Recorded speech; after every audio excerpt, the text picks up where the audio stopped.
নিসার তেরি Chehel পেহেল পার হাজারো ঈদে রবিউল আউয়াল। কেনই বা আমরা খুশি উদযাপন করব না? আপনি যদি আমাকে জিজ্ঞেস করেন আমরা কারা ঈদে মিলাদুন্নবী সাল্লাল্লাহু আলাইহি সাল্লাম উদযাপন করব, আমি জবাবে বলবো ঈদে মিলাদুন্নবী ওই বোনের উদযাপন করা উচিত যেই বোনকে একটা সময় জিন্দা দাফন করে দেওয়া হতো, কিন্তু আমার আপনার নবীর মিলাদ হওয়ার পর আমার আপনার নবী বলে দিয়েছেন যার একটি কন্যা সন্তান আছে তার একটি জান্নাত। সুবহানাল্লাহ। বলে দিয়েছেন যার একটি কন্যা সন্তান আছে এবং তাকে সহিভাবে লালন পালন করে বিয়ে দিবে তার জন্য জান্নাত ওয়াজিব। সুবহানাল্লাহ। আরে মিলাদুন নবী তো ওই মায়ের উদযাপন করা উচিত যেই মায়ের গলায় দড়ি বেঁধে সন্তান বৃদ্ধাশ্রমে নিয়ে যেত, কিন্তু আমার আপনার নবী এসে সিদরাতুল মুনতাহার উপরে জান্নাতকে মায়ের পায়ে নিয়ে এসে দিয়েছেন। সুবহানাল্লাহ।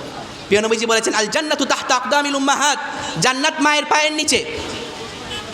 মিলাদুন নবী ওই বাবার উদযাপন করা উচিত যেই বাবার দিকে আগে সন্তান লাঠি তুলতো, কিন্তু আমার নবী এসে বলেছেন যে তোমার পিতা যদি তোমার প্রতি সন্তুষ্ট থাকে আল্লাহ তোমার প্রতি সন্তুষ্ট। সুবহানাল্লাহ।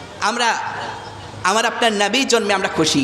এই পৃথিবীতে একজন মাত্র ব্যক্তি যে আমার আপনার নবীর জন্মে বেজার হয়েছিল, চিৎকার মেরে কান্না করেছিল, সহিহ সনদে হযরত মুজাহিদ রাহিমাহুল্লাহ থেকে বর্ণিত, অসংখ্য তাফসিরে অসংখ্য কিতাবে এসেছে।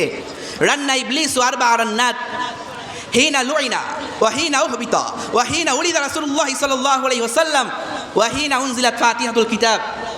মুজাহিদ রাহিমাহুল্লাহ তিনি বলে দিয়েছেন যে ইবলিস শয়তান সে চারবার, কয়বার?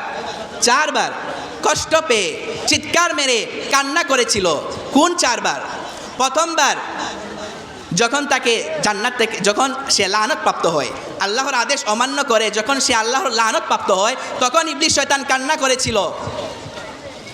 এবং দ্বিতীয়বার যখন তাকে পৃথিবীতে প্রেরণ করা হয় তখনও সে কষ্ট পেয়ে কান্না করেছিল। এবং তৃতীয়বার যখন আমার নবী আপনার নবী দু জাহা কি বাদশাহ আল্লাহ কি প্যারে উম্মত কি সাহারে মাসুমে আমেনা মুহাম্মদ সাল্লাল্লাহু আলাইহি সাল্লাম যখন জন্মগ্রহণ করেন তখন ইবলিস শয়তান কষ্ট পেয়ে চিৎকার মেরে কান্না করেছিল। জুলে বলুন না নাউজুবিল্লাহ। সুতরাং মিলাদুন নবীতে আমরা খুশি, বেজার হচ্ছে শয়তান।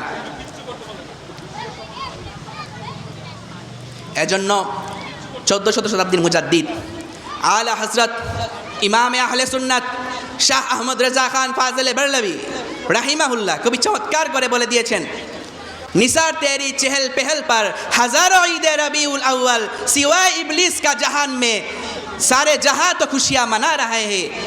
आला हजरत তিনি বলে দিলেন যে ইয়া রাসূলুল্লাহ এই রবিউল আউয়াল মাসে আমরা আপনার মিলাদে খুশি, এই খুশিতে হাজারো ঈদ কুরবান।